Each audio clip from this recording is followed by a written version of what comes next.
অমাবস্যার লুট। সাল 1432 শ্রাবণ মাসের সন্ধ্যায় দামোদরের চরের পাশে বাঁশ ঝাড়, আর সেই বাঁশ ঝাড় মধ্যে দিয়ে দেখা যায় জমিদার হরনাথ রায়ের 3 মহলা বাড়ি। নিতাই, খবর পাকা তো, সিন্দুক আজই ভরেছে। সর্দার নিজে দেখে এসেছি। দুপুরে কলকাতা থেকে নায়েক নগদ 50,000 50,000 টাকা নিয়ে ঢুকেছে, সাথে সোনার গয়না। আজ অমাবস্যা, তাই পাহারা কম। এভাবেই বিশু সর্দার ওরফে কালু সর্দার এবং নিতাইয়ের মধ্যে দীর্ঘ আলোচনা পর তারা জমিদার বাড়ির সদরের সামনে এলো। তখন ঠিক রাত 1টা। তাহলে আর দেরি কিসের, চলো ছাপাই। শোন, নিয়ম ভুলিস না। মেয়ে ছেলে আর বাচ্চাদের গায়ে হাত দিবি না। বাধা দিলে শুধু জখম করবি। খুন একটাই হবে, আর সেটা যখন আমি আদেশ দেব। মনে থাকবে তো সকলের। কে ওখানে? এত রাতে অন্ধকারে কে? কে দাঁড়িয়ে আছো? কে? দরজা খোল রামু। চেঁচালে এই দোনলা বন্দুক তোর বুক ফুটো করবে। সর্দার, আপনি আমায় মারবেন না সর্দার। আমার ঘরে দুধের বাচ্চা আছে। তোর বাচ্চার জন্যই তোকে ছাড়ছি। চাবি দে চুপচাপ।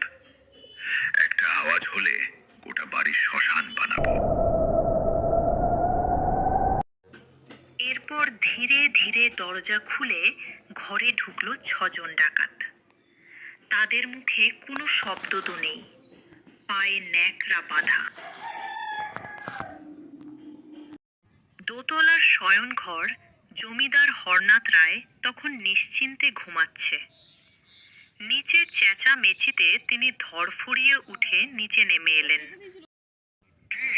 কে? ডাকাত! বাঁচাও! বাঁচাও! চুপ শালা, একটা শব্দ করলে গলা কেটে দেব। সিন্ধুকের চাবি কোথায় বলো? সিন্ধুকে যা আছে তোমরা সব নিয়ে যাও।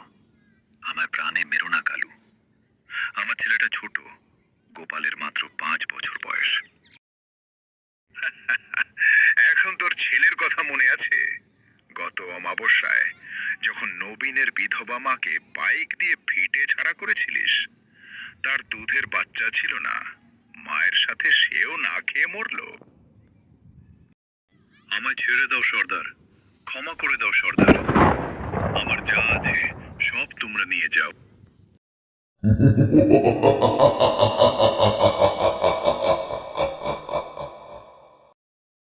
আমি সব ফেরত দেব, জমি ফেরত দেব, দলিল ফেরত দেব। কত টাকা চাই বলো?